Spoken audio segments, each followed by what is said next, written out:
Students, welcome to modern institute of education. आज हम लोग क्लास 8 का साइंस जो हम लोग का अध्याय 8 है उसके पढ़ने वाले हैं। अध्याय 8 का जो नाम है उसका नाम है बल तथा दाब। इसको बेहतरीन से हम लोग जानेंगे और इस चैप्टर का जितना भी वीवीआई पॉइंट्स है उसको पहले जानेंगे। उसके बाद इस चैप्टर का जितना भी क्वेश्चन आंसर है जो दिया हुआ है किताब में उसको भी हम लोग जानेंगे। और ये जो चैप्टर है ये हम लोग का एनसीईआरटी जो नया वाला अभी 8 क्लास में निकला हुआ है उस बेसिस पे चल रहे हैं हम लोग। तो बिना देरी किए हुए चलते हैं, ठीक है। सबसे पहला हम लोग का है बल तथा दाब में हम लोग इस चैप्टर में जानेंगे क्या क्या उसको जान लेते हैं, ठीक है। सबसे पहला हम लोग पॉइंट जानेंगे बल क्या है। बल तथा दाब है तो बल क्या है पहले जानना होगा हम लोग। दबाव या दाब जिसको बोलते हैं हम लोग, यहाँ पे गलती से हम दबाव लिख दिए।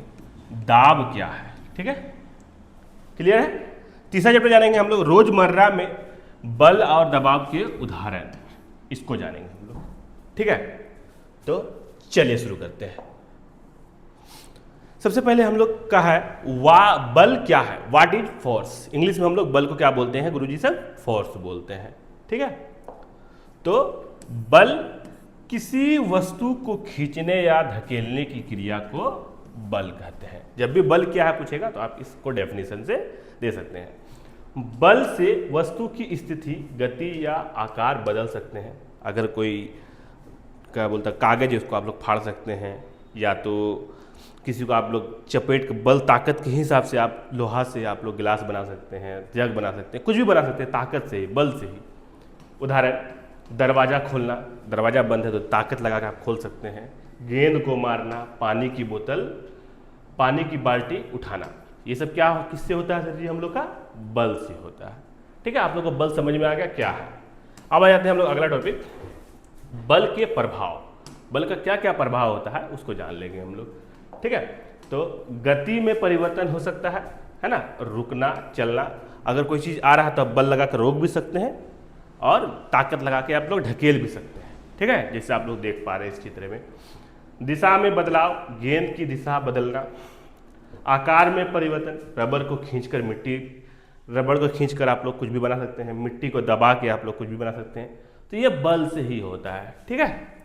अगला टॉपिक चलते हैं हम लोग, बल कैसे उत्पन्न होता है ये जानेंगे हम लोग। बल कैसे उत्पन्न होता है, तो दो वस्तुओं के संपर्क पर ही बल लगता है। उदाहरण फुटबॉल खिलाड़ी गेंद को मारते हैं, हाथ से बॉल खींचना, यहाँ पे बॉल होगा, ठीक है। ये हो गया हम लोग का बल, ठीक है। अगला देख लेते हैं हम लोग, बल के कितने प्रकार होते हैं। बल के प्रकार को जानेंगे हम लोग, ठीक है। तो बल के प्रकार हो जाएंगे हम लोग का गुरुजी सब, संपर्क बल सबसे पहला हो जाएगा और गैर संपर्क बल हो जाएगा। दो ही को बल होता है नॉर्मली, संपर्क बल और गैर संपर्क बल। संपर्क बल को हम लोग कॉन्टैक्ट फोर्स बोलते हैं, उसका डेफिनेशन जान लेते हैं हम लोग। सीधे छूने से लगता है, संपर्क बल क्या होता है, सीधे छूने से लगता है। जैसे मारेंगे तो चोट लगेगा, पकड़ेंगे, कहीं जा रहा है किसी को पकड़ लिए तो उसमें भी चोट लगता है। गैर संपर्क बल क्या होता है, बिना छुए लगता है। जैसे चुंबकीय, उसको बिना छुए और सटक ये होता है। गुरुत्वाकर्षण बल बिना छुए लगता है। तो आप लोग को संपर्क बल और गैर संपर्क बल समझ में आ गया है। अगला चलते हैं हम लोग, बल के प्रकार 6। दबाव क्या है, बल के प्रकार सीधा सीधी है ना, ये गलती से लिख दिए होंगे, ठीक है। दबाव क्या है तो ध्यान समझना है, ध्यान से समझना है हम लोग का। यहाँ पे बल को किसी सतह पर जितना क्षेत्र पर लगाया जाता है उसे दबाव कहते हैं, है ना। दबाव बराबर बल भागा सतह का क्षेत्रफल। उदाहरण कील की नोक, जूते की हील, कैंची का ब्लेड, ठीक है। अगला देख लेते हैं हम लोग, अगला टॉपिक है हम लोग का बल और दबाव को रोजमर्रा में उपयोग, ठीक है। तो यहाँ पे तकड़ी कील लिखा गया, लकड़ी होगा, सॉरी टाइपिंग मिस्टेक है, लकड़ी कील आसानी से लकड़ी में, अच्छा तगड़ी है, तगड़ी, सॉरी सही है ना। बल से क्या होता है सर जी, तगड़ी कील आसानी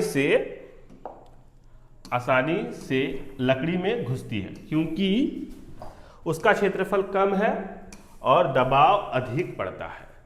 ट्रैक्टर के चौड़े टायर की वजह से जमीन पर दबाव कम पड़ता है, जिससे फंसता नहीं है, ट्रैक्टर फंसता नहीं है। ठीक है, तो ये हम लोग का रोजमर्रा का जिंदगी का सवाल है। ठीक है, अगला क्वेश्चन हम लोग देख लेते हैं। हम लोग 8वां चैप्टर, द्रव और गैस में दबाव। द्रव को हम लोग लिक्विड बोलते हैं और गैस तो गैस ही हो गया। द्रव लिक्विड, वो गैस हर दिशा में दबाव डालती है। ठीक है, गहरे पानी में दबाव अधिक होता है। टायर में हवा का दाब माइनस जितनी हवा उतना दबाव। तो ये हम लोग का जितना भी स्टार पॉइंट इस चैप्टर से रिलेटेड था वो खत्म हो गया। अब आ जाएंगे हम लोग इस चैप्टर का जितना मेन क्वेश्चन आंसर है उसको सॉल्व करेंगे। तो चलिए शुरू करते हैं। सबसे पहला हम लोग का लिखा हुआ, धक्के या खिंचाव के द्वारा वस्तुओं की स्थिति अवस्था में, है ना, क्या लिखा हुआ सर जी? सब पहला क्वेश्चन लिखा हुआ, धक्के या खिंचाव के द्वारा वस्तुओं की गति की अवस्था में परिवर्तन के 2 उदाहरण दीजिए। तो 2 को उदाहरण बोला। पहला उदाहरण हम लोग यहाँ दिए हुए हैं, है ना, दूसरा उदाहरण यहाँ दिए हुए हैं। पहला उदाहरण, साइकिल को चलाने के लिए पैडल पर पैर से धक्का लगाना, ये पहला उदाहरण है ना, धक्के या खिंचाव के द्वारा वस्तुओं की गति की अवस्था में। दूसरा उदाहरण हम लोग का, दरवाजा खोलना या बंद करने के लिए उसे धक्का देना या खींचना पड़ता है। ठीक है, अगला क्वेश्चन देखते हैं हम लोग 2 नंबर। 2 नंबर में लिखा हुआ है हम लोग का, ऐसे 2 उदाहरण दीजिए जिनमें लगाए गए बल द्वारा वस्तु की आकृति में परिवर्तन हो जाए। तो 2 को बोला है हम लोग को। तो पहला हम लोग का यहाँ पे, रबड़ को खींचने पर उसका आकार बदलना, मिट्टी से खिलौना बनाने पर उसकी आकृति बदलना। ठीक है, तो उम्मीद है आप लोग को समझ में आ रहा है। अगला हम लोग आ जाते हैं अगला क्वेश्चन में 3 नंबर में। 3 नंबर में बोल रहा है, रिक्त स्थानों की पूर्ति कीजिए। ठीक है, क्या बोल रहा है गुरुजी? सब रिक्त स्थानों की पूर्ति कीजिए। तो को नंबर हम लोग कहा, कुएं से पानी निकालते समय हम रस्सी को खींचना, सॉरी यहाँ पे देख लेते हैं, चलिए, खींचना पड़ता है। ठीक है, खींचना पड़ता है, ये हम लोग का ऑप्शन में आ जाएगा।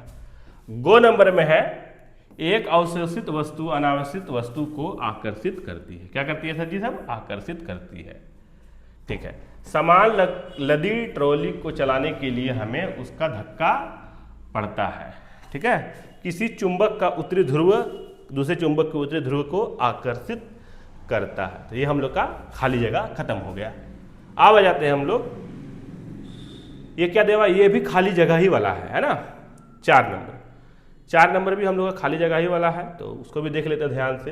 बोल रहा है, एक धनुर्धर लक्ष्य पर निशाना साधते हुए अपने धनुष को खींचती है, तब वह तीर को छोड़ती है जो लक्ष्य की ओर बढ़ने लगता है। इस सूचना के आधार पर निम्नलिखित प्रश्नों को दिए गए शब्दों का उपयोग करके रिक्त स्थानों की पूर्ति कीजिए। दिए शब्द में बोल रहा है, क्या क्या दिया? पेशीय, संपर्क, असंपर्क, गुरुत्व, घर्षण, आकृति, आकर्षण। इसी में से हम लोग को बनाना है। सबसे पहला क्वेश्चन लिखा हुआ हम लोग को, धनुष को खींचने के लिए धनुधर बल लगती है, जिसके कारण इसकी आकृति में परिवर्तन होता है। पहला आप लोग को पूरा क्लियर समझ में आएगा। ये हम लोग का खाली जगह सब दिया हुआ है, बहुत ही आसान है। अगला क्वेश्चन है, धनुष को खींचने के लिए धनुधर द्वारा लगाया गया बल संपर्क बल का उदाहरण है। ये भी आपको समझ में आ गया है। अगला क्वेश्चन हम लोग का, तीर की गति की अवस्था में परिवर्तन के लिए उत्तरदायी बल का प्रकार असंपर्क बल का उदाहरण है। ये भी आप लोग को समझ में आ गया। घ नंबर है, जब तीर की लक्ष्य की ओर गति करता है तो इस पर लगने वाला बल गुरुत्व तथा वायु के घर्षण के कारण होता है। तो ये लाल वाला आपको जितना दिए हुए हैं वो हम लोग का खाली जगह में फिल हो जाएगा। चलिए अगला क्वेश्चन देखते हैं हम लोग बिना देरी किए हुए। 5 नंबर क्वेश्चन, 5 नंबर क्वेश्चन है, बोल रहा है हम लोग को, निम्न स्थितियों में बल लगाने वाले कारक तथा जिस वस्तु पर बल लग रहा है उनको पहचानिए। प्रत्येक स्थिति में जिस रूप में बल का प्रभाव दिखाई दे रहा है उसे भी बताइए। तो को नंबर में हम लोग लिखेंगे रस निकालने के लिए, को नंबर खो नंबर गो नंबर दिया हुआ है इसमें ना। को नंबर पहला देख रहे हैं, रस निकालने के लिए नींबू के टुकड़ों को उंगलियों से दबाना, ये क्वेश्चन दिया हुआ। तो अगर हम लोग उंगलियों से दबाएंगे तो क्या कौन सा बल लगेगा? बल लगाने वाला कारक उंगलियां, मानव मांसपेशियां हैं। जिस वस्तु पर बल लग रहा है वो नींबू का टुकड़ा है, और बल का प्रभाव क्या होगा, आकार आकृति में परिवर्तन होगा, रस निकलेगा। नींबू को दबाइएगा तो उसका आकार जैसे गोल है वो चिपटा हो जाएगा और रस निकलेगा। ठीक है, खो नंबर में आ जाते हैं। 5 नंबर का ही खो नंबर है ये वाला, है ना, ध्यान में रखिएगा, ये 5 नंबर का ही खो नंबर है। तो किताब में आप देखिएगा तो समझ में आ जाएगा, है ना। दंत मंजन की ट्यूब से पेस्ट बाहर निकालना, है ना। दंत मंजन का आप देखेंगे पेस्ट आता है, उससे पेस्ट बाहर निकालना। तो बल लगाने वाला कारक क्या है, हाथ की मांसपेशियां, हाथ से ही निकालते हैं। जिस वस्तु पर बल लग रहा है वो पेस्ट की ट्यूब है। बल का प्रभाव, आकार में परिवर्तन और पेस्ट का बाहर आना। पेस्ट क्या होगा, बाहर आएगा इससे। अगला आ जाते हैं हम लोग गो नंबर। गो नंबर में लिखा हुआ है गुरुजी सब हम लोग का, दीवार में लगे हुए हुक से लटकी कमानी के दूसरे सिरे पर लटका एक भार। तो बल क्या में लग रहा है, बल लगाने वाला कारक क्या है, गुरुत्वाकर्षण बल लग रहा है। जिस वस्तु पर बल लग रहा है लटका हुआ भार है। अब बल का प्रभाव, भार नीचे की ओर खींचना, गति में परिवर्तन होता है। अगला क्वेश्चन हम लोग आ जाते हैं, आप लोग ध्यान से देखिएगा समझ में आ जाएगा। घो नंबर देखिएगा, लिखा हुआ क्या, ऊंची कूद करते समय एक खिलाड़ी द्वारा एक निश्चित ऊंचाई की क्षण बाधा को पार करना। तो देखेंगे पहले हम लोग, बल लगाने वाला कारक कौन है, खिलाड़ी की मांसपेशियां है, खिलाड़ी कूद रहा है। जिस वस्तु पर बल लग रहा है खिलाड़ी का शरीर पर बल लग रहा है, और बाधा यदि स्पर्श हो। ठीक है, बल का प्रभाव क्या हो जाएगा, स्थिति और गति में परिवर्तन होगा। तो ये हम लोग का 5 नंबर यहां पे हम लोग का खत्म हो चुका है। ठीक है, अगला जाते हैं हम लोग 6 नंबर की ओर। 6 नंबर क्वेश्चन क्या बोल रहा है हम लोग ध्यान से समझेंगे। पहले हम लोग को 6 नंबर बोल रहा है क्या, उसको देखेंगे। बोल रहा है, एक औजार बनाने समय कोई लोहार के लोहे को गर्म टुकड़े को हथौड़े से पीटता है। पीटने के कारक लगने वाला बल लोहे के टुकड़े को किस प्रकार प्रभावित करता है। तो उसका आंसर हो जाएगा, बल का प्रकार क्या हो जाएगा हम लोग का सर, मांसपेशियों द्वारा लगाया गया यांत्रिक बल। अब बल का प्रभाव हो जाएगा हम लोग, लोहे के टुकड़े का आकार आकृति बदलता है। लोहे को जितना मारेगा उसका आकृति बदल जाता है, उसे मनचाहा रूप में दिया जा सकता है। ठीक है, अगला क्वेश्चन हम लोग आ जाते हैं 7 नंबर की ओर। 7 नंबर में हम लोग को बोल रहा है गुरुजी साहब, 7 नंबर में बोल रहा है, एक फुलाए गए गुब्बारे को संपृष्ट कपड़े के टुकड़े से रगड़कर दीवार पर दबाया गया। यह देखा गया कि गुब्बारा दीवार से चिपक जाता है। दीवार तथा गुब्बारे के बीच आकर्षण के लिए उत्तरदायी बल का नाम बताइए।